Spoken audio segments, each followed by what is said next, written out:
So now we are going to hear for just a couple of minutes, from Alwyn Mabin and Yunuk Shin Kang on ANW9, Racism, Racial Discrimination, Racial Justice, and White Privilege. Remember, this is in your workbook, and I think it should have popped to the top of your agenda.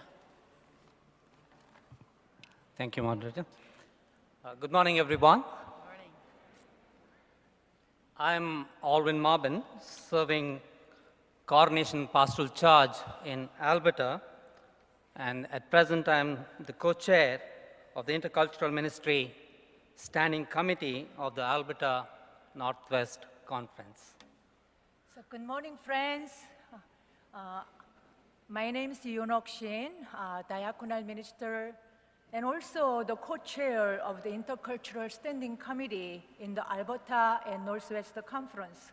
And I have been privileged serving as a facilitator at Edmonton Presbytery Intercultural staff. As we just heard in this introduction, intercultural ministry is both a theological and a justice issue. Though the United Church has in its vision of becoming an intercultural church long ago, we believe that it has a long way to go.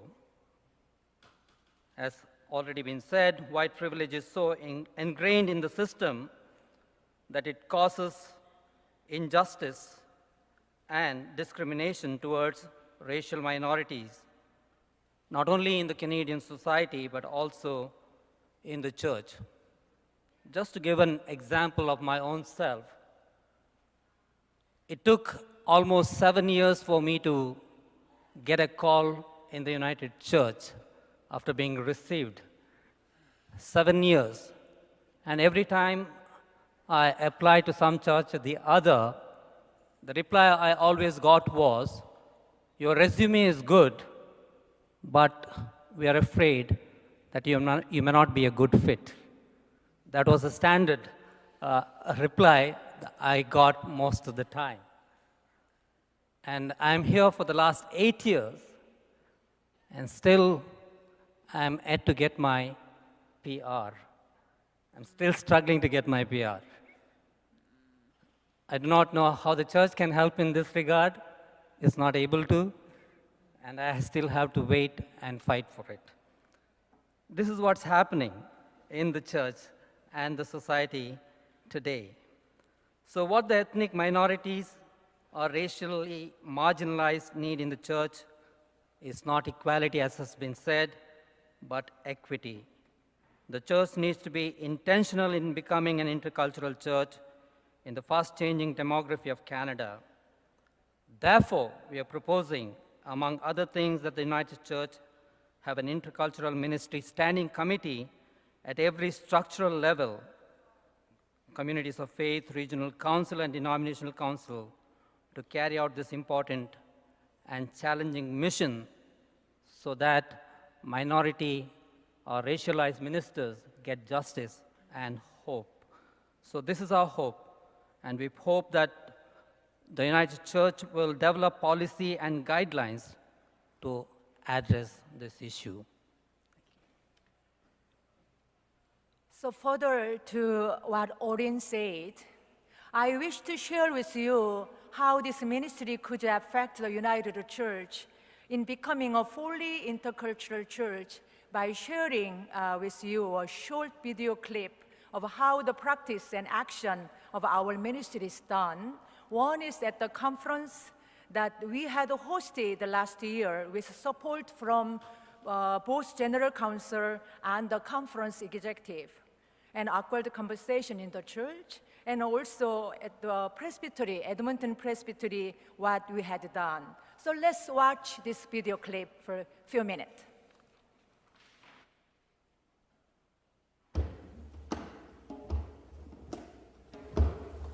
Here we go. Sent out in Jesus' name, our hands are ready now to make the world a place in which the kingdom comes. Sent out in Jesus' name, our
lack of understanding and fear can result in responses act of racism and discrimination and prejudice.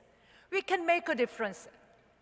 As we build relationships, meet new neighbors and friends, and provide a welcoming and safe space for all ages, especially into the second, third generations. As we enter this new chapter, new structure, our vision is to continue to embrace and expand our outreach through intercultural ministry and mission in the United Church of Canada as our home and families. Thank you. Merci. 감사합니다. Thank you for listening.